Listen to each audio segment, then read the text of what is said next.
Welcome to the second episode of Clay Shooter TV, our new monthly programme brought to you by the experts from Clay Shooter magazine. On the programme this month, GB trap shooter Georgina Roberts will be starting a new series where she's providing her top tips for competition shooters. And later in the show, Drennan Kenderdine will be reviewing the Zoli One and B&P's Sporting and Compak cartridge loaded with a green core fibre wad. But first up, let's head off to stand 10, where Simon O'Leary will be teaching us how to best approach going away targets. Win. Score. Deliver. Browning, the brand of champions.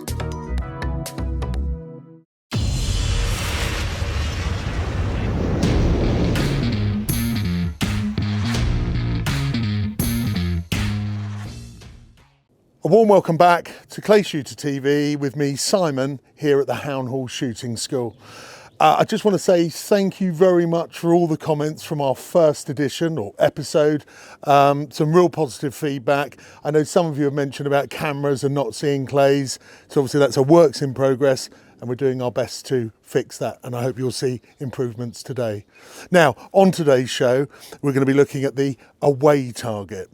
Now it comes in a few different guises, and by that I mean line of travel and indeed different speeds. The core setter will try and catch you out, so I'm going to run through a few options, a few ways that hopefully will get you best set up to tackle this target and smash it to pieces. Let's take a look at what we're doing. Okay, we're in the stand, looking forward. Let's see the away target. Paul? And there it travels away. Green clay disappearing away from the shooter. I'll show you one more time just for clarity. Pull, out and away. Okay, so let's take a view and discuss a couple of approaches and the different styles related to on how we can best shoot this target. So we've seen this version of the away target. Let's look at how we get set up in position to take the shot. Now remember, just to step back just for a second, I said earlier this target comes in different guises. This one's quite flat. They may be in degrees of height going out away from you and indeed speeds. I'll touch on a little bit of that at the end, but just for this specific target, let's run through how we'd stand. So it's universal. The target is leaving the stand, if you like, towards 12 o'clock. So our feet as a right-handed shooter are going to be at 1 and 2 o'clock, muzzle pointing out at 12 on the hold point. Of course, if you're left-handed, you're going to reverse that round. Target's going out at 12, your lead foot's going to be at 11, and indeed back foot at 10. I'm going to do it as a right-handed shooter because I'm a right-handed shooter. So we've got our footwork in place. We know where the target's going. Obviously then we're putting that little bit of weight on the front foot. This is all basic, you probably know this, but it's imperative in this shot. We've got to keep that weight forward. From there, we can take it in two styles. We can either pre-mount with our hold point, which we'll come to in a minute, or indeed we can start with what I call a half gun down, okay? Now, of course, there is a traditional way of shooting, which is full gun down. And if one was game shooting or, getting some practice in before a walked up shoot, then this would be your way. But it's a bit of a unique thing. It starts to get a bit tight. So keeping it from a clay shooter's perspective, stance, weight forward, we're either going to be pre-mounted for that competition shot that wants to chop it off quickly and get that point, or slightly more relaxed, bringing the gun down into what I call, a half gun down. So we're in the stand, we've released the clay, and we want to work out where we get our muzzle positioned. Now, I mentioned earlier about the two different styles we're going to use, pre-mounted, half gun down. Let's think about pre-mounted. So we're mounting the gun up in the cheek, obviously remembering our foot position, weight forward, cheek firmly down. That's another key point. Don't want to be lifting the head, allowing the muzzle to flip. So head forward, down on the gun, and we release the clay. And we're looking at it and we're thinking, where is there a focal point, a reference point, a fixed point to that target where I can now hold my gun in readiness? Here in front of stand 10, we're quite blessed. We've got quite a few trees. So I'm looking at a couple of twigs on the side of one of the stems, and Adam will cut over to that very shortly. That's my hold point. That's where I see the target at its earliest to take the shot. So I'm then going to drop my muzzle just ever so fractionally, say, you know, an inch, whatever, something. And that's me then ready, set up for the shot, pre-mounted. On the call of pull, the clay will be released. And as I stare at the clay in that split second, it's a minuscule lift and then take the shot. It's really fast. And when we've talked about timing in the past as being 1, 2, 3, I actually see this as literally a 1, 2. It's very quick. Blending in the other style of gun half down, my personal opinion on that would be that the whole point would be pretty much exactly the same, if not just a fraction lower, for the simple reason that on the release of the clay, once it's visible to the shooter, you've got this minimal movement into the cheek to take the shot, because of course we're not pre-mounted. So just literally a fraction, I don't know, a centimetre, you know, personalise it. Keep it really tight. Pull, see it, on, take the shot, really quick. Let's pan round, let's get the clays flying. I'm going to load the gun, and I think it's going to be superb because it's powered by Ely. So let's shoot a pair of clays, and the first pair I'm going to shoot pre-mounted. So my weight's forward on the ball of the front foot. I'm bringing the stock firmly up into the cheek, head forward, weight forward. I've checked my hold point. I've adjusted the muzzle accordingly, and now I'm ready to shoot. Pull. Pull. Pull. Okay, I'm now going to shoot the second pair of targets in the half gun down. So firstly, I'll check my feet position, weight forward. I'm now going to adjust the muzzle to my hold point, looking at my marker. I'm then going to slowly bring the stock out of the cheek, just half down onto the chest plate. Finally adjust the muzzle, and then I'm ready to take the shot. Pull. Pull. Pull.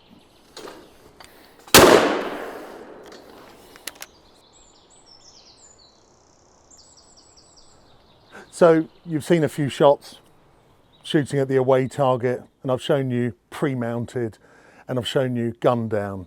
It is minimal movement, but it's still a shot that you can get very wrong. So let's just backtrack a little on the setup, and then we'll just cover a couple of ways that one might miss it. So just to recap, you remember, this is very generic actually, right-handed shooter, 1 and 2 in relation to the target, which was at 12, obviously 10 and 11 if you're left. But the most important thing, really get that weight on the ball of the front foot, okay?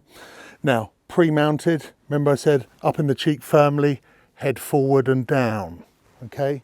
If the cheek's slightly light, you're going to get a bit of muzzle flip, the gun, moving at the end when you take the shot. That can be enough to throw the shot high on this clay, okay? So it's imperative that you're nice and tight, nice and forward, really sort of committed. And remember, when you've set that hold point, working back from your kill point, the movement on this will be minimal. Even if the clay took a different line, if it was slightly higher, or almost like a teal going off really high, it's a minimal movement, okay? From the hold point to the target is literally the arms, okay? We want to keep everything else fixed, everything nice and tight, keep the moving parts to a minimum. Take that to gun, or half gun down, forgive me, exactly the same. We want to be even more sharp now, so we may just have that hold point a fraction lower still. And remember, like all good mounting, that stock is coming straight up into the cheekbone. So the barrel's aligned with the eye. Imperative that everything's flat and directly on point. It'll naturally find the shoulder. What else could go wrong? I mean, really, it's a shot that needs 100% commitment, okay? It's forward, it's sniper-ish in style. Anything loose, anything relaxed, that's where it's going to catch you out. And largely, certainly on a target of this trajectory, you're going to miss over the top if you're going to miss. From the perspective of the target, you're looking to put the muzzle on or just underneath, as our target's very flat. If it was sort of fractionally higher at what I call a mid-height, one might just block the target out, i.e. cover the target with the end of the gun, the muzzle. If it was really high, then you might see yourself shooting at or just above the target. You may have heard the term shoot its hat off. They're just fine adjustments depending on the angle of the target. Some people like to put a bit of a spring, in their knees. Everybody's different, and if that works, don't change it.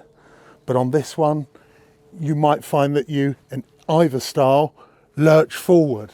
That fractional movement again could drop the barrel to throw the shot offline.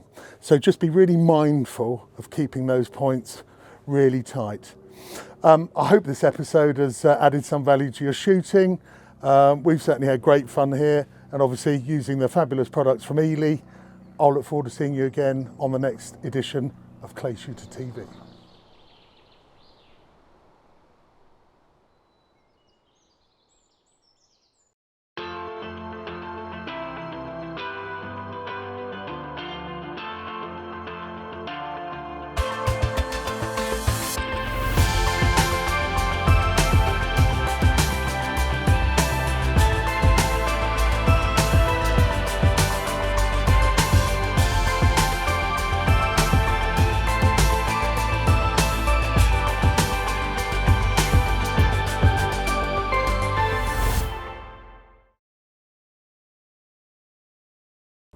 So today's competition tip is all about doing a competition run through. So a competition run through is exactly as it sounds. You run through an exact competition in training, so you can prepare yourself so you know exactly what to expect when you rock up on competition day. This can be really, really helpful because you know exactly what is going to happen, and it just helps you boost your confidence so you're a little bit more relaxed on competition day. I find this really helpful. So in my training, I do competition run through for finals. Finals is something that I really struggled with last year. I made 2 international finals and I didn't get through the first 15. And that is absolutely okay. It's something that I've worked on in practice and has been a really, really useful tip and training tool in my training. So when I go to the next World Cup, I know that when I've done my competition run through at home, I have prepared myself perfectly for the next opportunity I get when I'm in that final.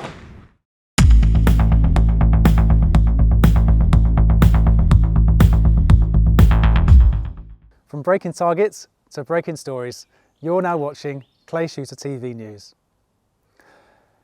For newcomers to the sport, Have a Go days take place up and down the country throughout the summer and are a fantastic way for you to try your hand at the sport. There's a Have a Go stand at the Burley Game and Country Fair, which takes place on the 28th and 29th of May in Lincolnshire, so why not check it out? The Larvell Express Masters returns to Atkin, Grant and Lang from the 11th to the 13th of May. This is always a fantastic event and offers you the chance to try out cartridges provided by Larvell, Fiocchi and Baschieri and Pellagri on 2 of the stands. There are cash prizes to be won in all categories and classes, with the high gun taking home £1,000 and a trophy. Ian Coley will be hosting their annual 120 target sporting competition from the 19th to the 21st of July. The ground is undergoing major development in June, so it's a great time to visit and see the new facilities.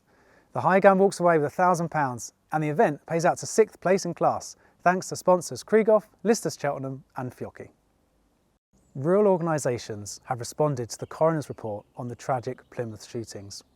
In their statement, Basque said, "While supportive of considered measures that improve public safety, we would warn against any recommendation to remove the distinction between processes and requirements in relation to shotgun and firearms certificate holders.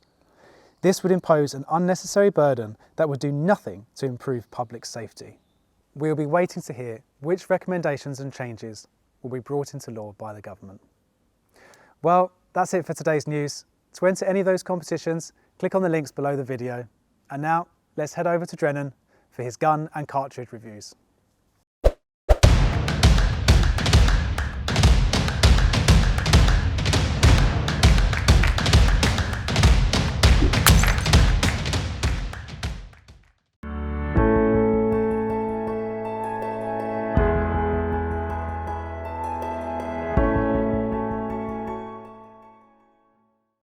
Good morning, welcome to Ruckley Grange here on the border of Shropshire and Staffordshire, and it is a very windy day.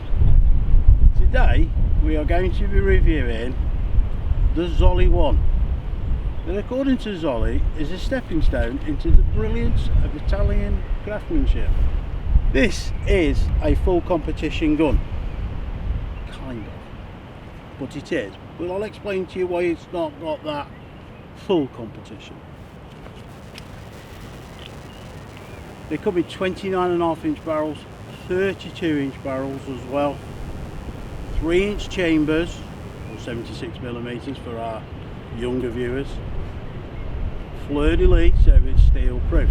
Multi-choke, comes with 5 chokes from the range of skeet all the way up to full choke.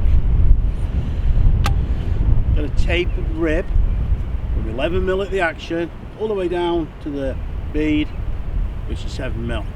Hatched rib, we'll get some close-ups of the gun so you'll understand what I'm talking about. Hatched rib, for those of you who don't know what a hatched rib does, that takes the glare off when you've got, like we've got today, where we've got a cloud and then the sun comes out, hits the rib, you get blinded, whereas the hatching takes that off. There's no centre bead on this. Double ventilated barrels, which for me is a must on a competition gun, so they vent off, get rid of that heat, and you haven't got that added weight. You can add weight to them if you want to, but I prefer ventilated ribs. Now, here's a slight oddity with this. I'm just going to very quickly talk about the trigger block. This has a detachable trigger. So for those who are in the shooting world know that there's really only Beretta on the DT range and Perazzi that do detachable triggers. You can take the trigger block out of this to clean it. That sounds really cool, which it is. But you can't adjust the length of pull. It's a fixed trigger on the particular model because it is, they're really entry. This is your stepping stone for the next level up. However, don't be confused, this is very capable of getting you on a podium finish if you've got the skill. The stock, it's a standard stock, sporting stock, with quite a tight radius pistol grip, with what I like, a gentle palm swell that's been designed for the human being and not somebody that's got hands like a shy horse's hoof.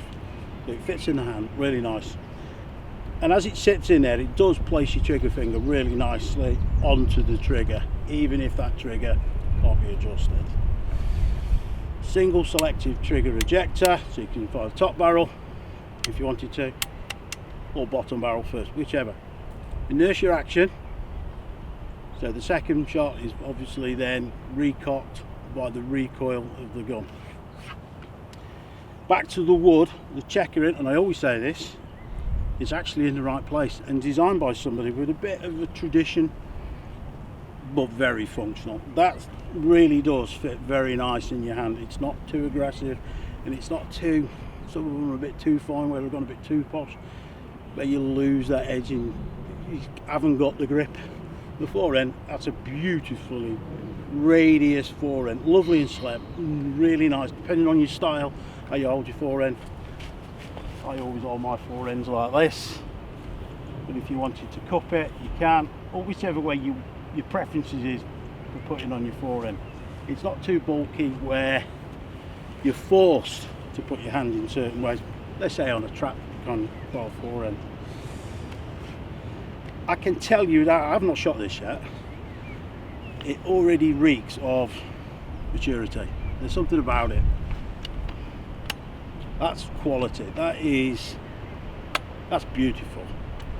But when you pick a gun up that's even well made, sometimes they just don't have any scope to them. You can feel that they're like, oh, I'm wanting to be something a bit better.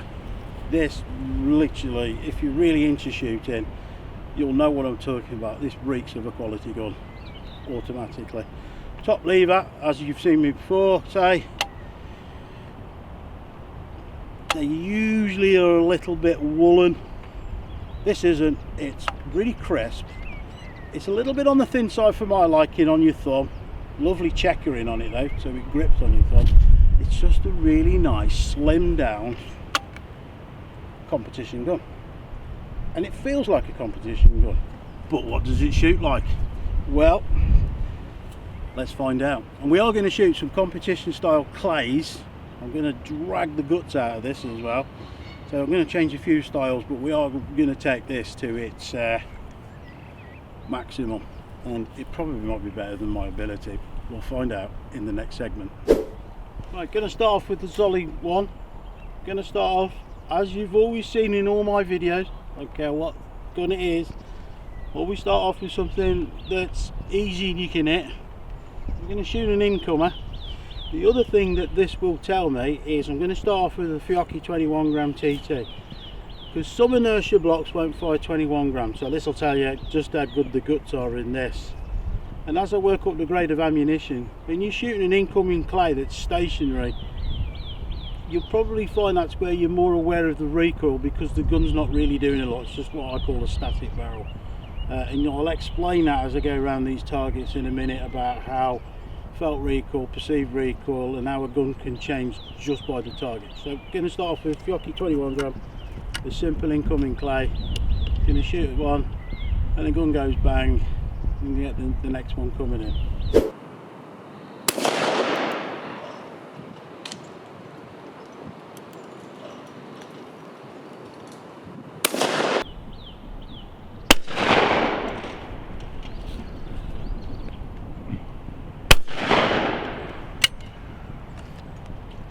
Easy peasy, lemon and squeezy.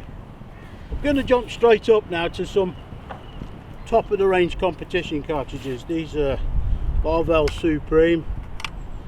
Same target again, with a full competition world class cartridge now. Full.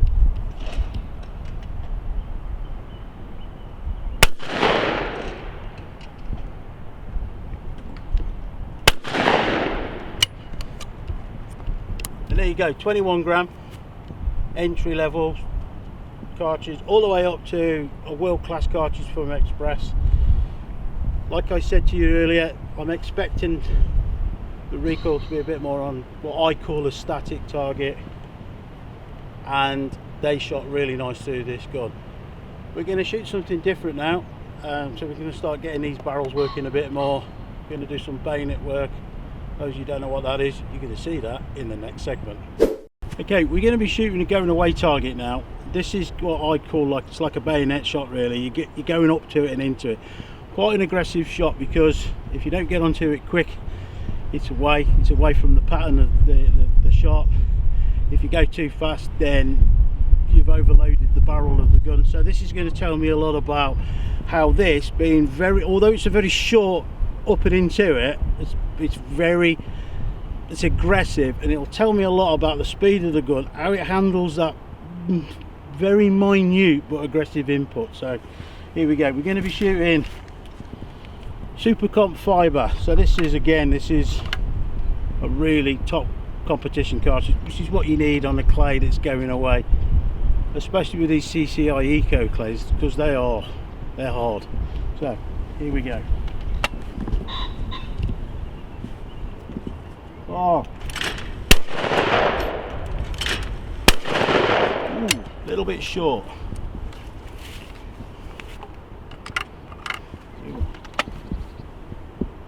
Oh, and there you go. An aggressive attack shot up to it, and you really got to go for the detailed targets, especially like that. You haven't got time to hang on, but equally you can't go too fast.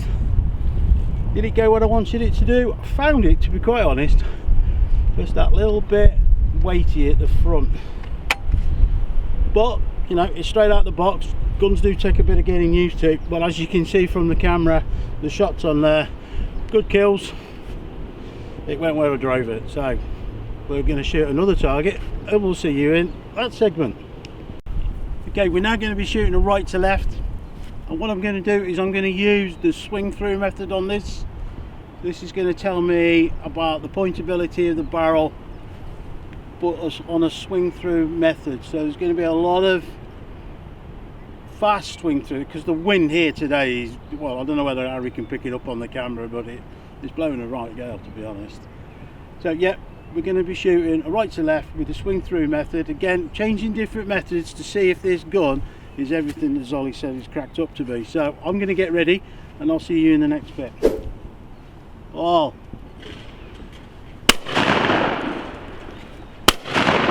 So just use the swing through method there. The gun definitely swings through.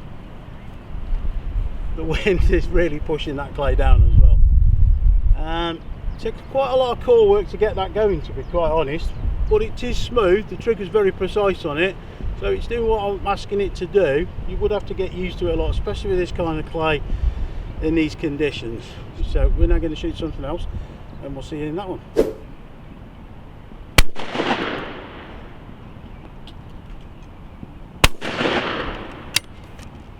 There you go, just shot some quartering driven. Not very high, but high enough. Very pointable, these barrels, for this. Really does take it to the target nicely. And when I was saying to you really about the recoil, when you shoot different targets, how the recoil affects you, or you perceive it differently, I can tell you now on a driven, which I tend to find can really overload you sometimes with how you get the recoil. This is because of the weight of it. The recoil is coming nicely through the stock actually. It's not bouncing around at the muzzle, it's not bouncing around in the action like some of them do. Sorry, and I can tell you it's probably because this piece of wood here, although it's not like beautiful, just remember that just because a wood looks beautiful doesn't mean to say it's going to perform nice with recoil. You can feel the recoil dissipating through this. So we can have a couple more. Well,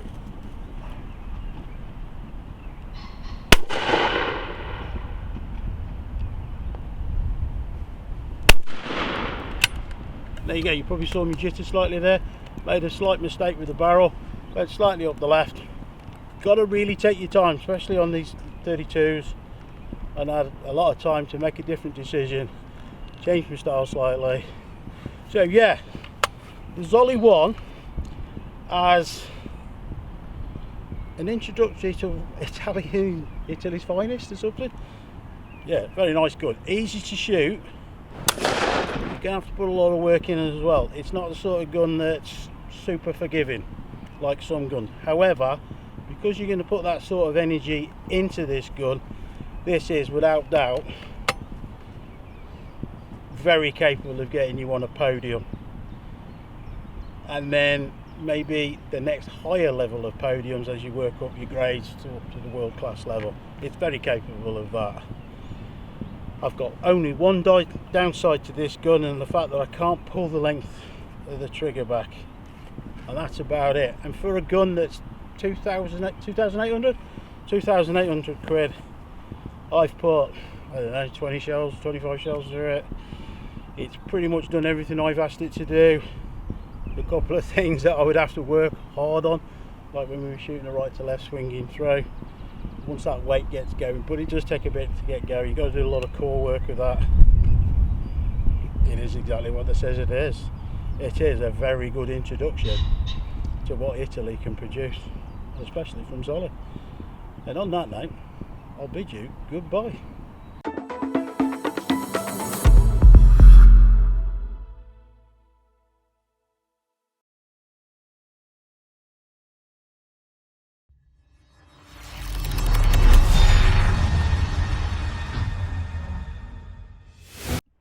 Today we're going to be reviewing, and I'm going to try my best here to pronounce this, and I'll probably get it wrong, so I apologise straight away to our Italian friends, but we're going to be trying out the Sporting and Compak green core fibre from Baschieri Pellagri. Now I probably really have got that wrong, so what we do here in the UK is we've abbreviated it to B&P.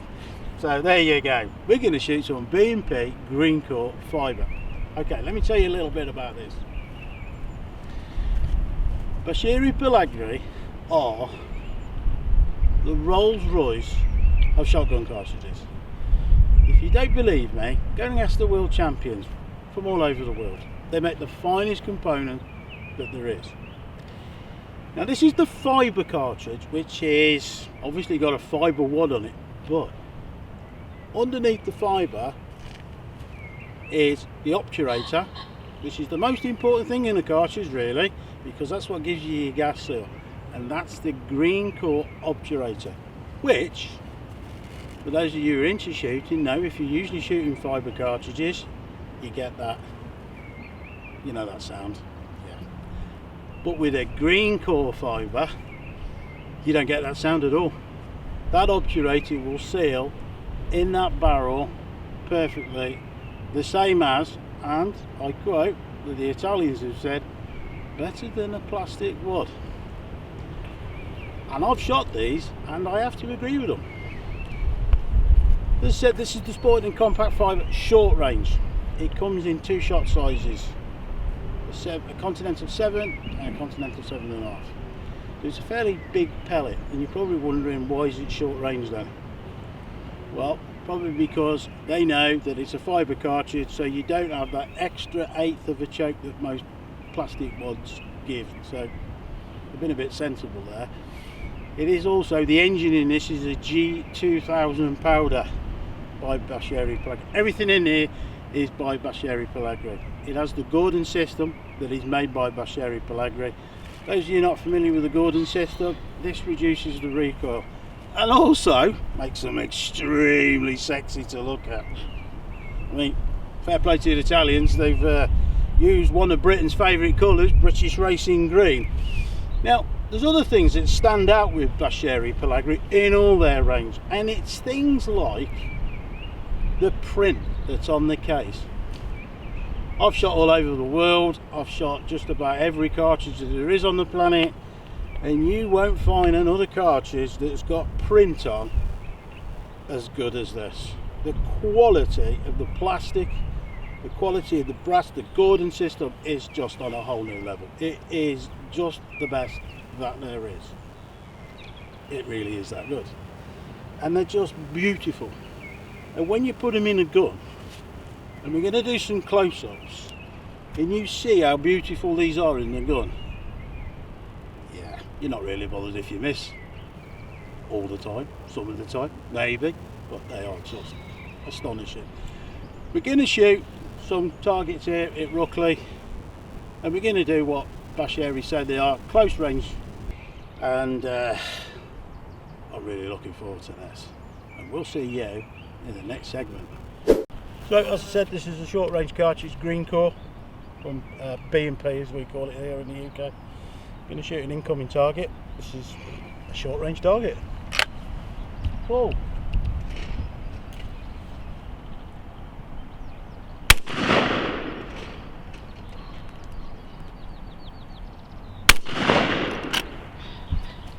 That just absolutely smoked them.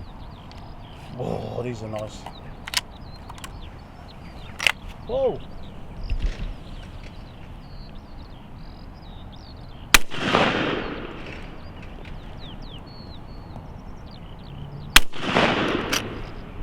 Well, you're not going to get much better kills than them. That's using a half choke. Lovely to shoot. Lovely recoil. Very, very soft, very forgiving. I'm going to shoot something else now, so we'll see you in that next target. Oh.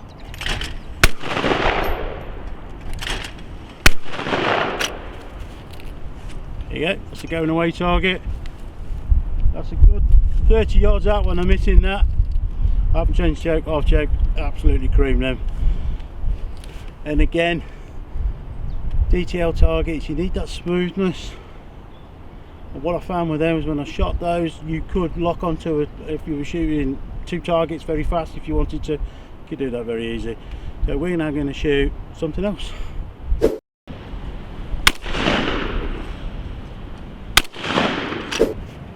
So what's my conclusion of B&P's Sporting and Compak Fibre 28 gram?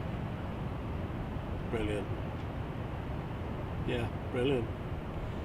Why is it brilliant? Well, the green core system, and the camera will pick this up, there is none of that a sound that you get from a fibre cartridge, and I did tell you that.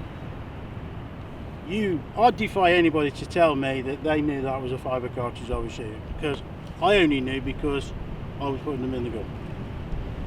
The other thing that's absolutely brilliant, well, there's loads of things that are brilliant about it, but it's the green core system. And why? Well, the green core is a biodegradable wad. In this case, the obturator, which is a disc which sits behind the fibre cartridge, the fibre wad, sorry. They also do a full cut version as you climb up the range of the B&P competition cartridges. The green core system is activated by the carbon in the ground, so moisture doesn't affect it. So if you get your cartridges wet for whatever reason, or you've stored them somewhere damp, they're not going to break down and destroy. It's the carbon in the ground that activates, and it's gone in 6 months' time.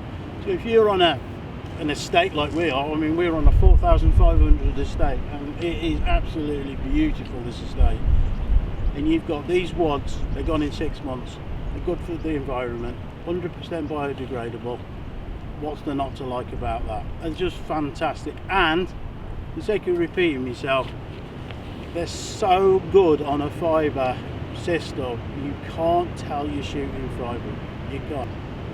They're just beautiful. The finish is amazing on them. Everything about this is top of the range.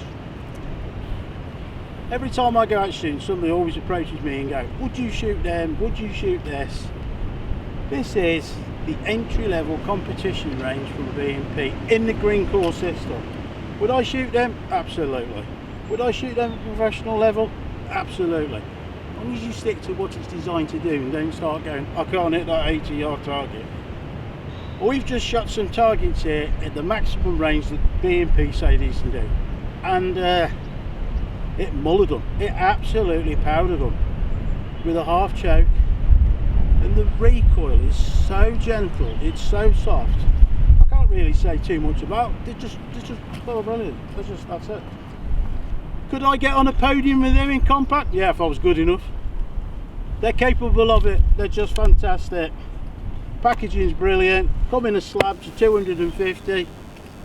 There's nothing more to like. So if you're on a ground, playground, or even out here in an estate like us, and you've got to shoot fibre, but you want that extra bit that's just, well, it's not even extra, it's another level up.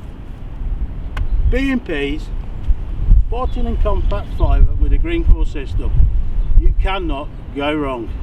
And on that note, I'll see you next time when I believe we're going to try the big brother of this. So I'll see you again.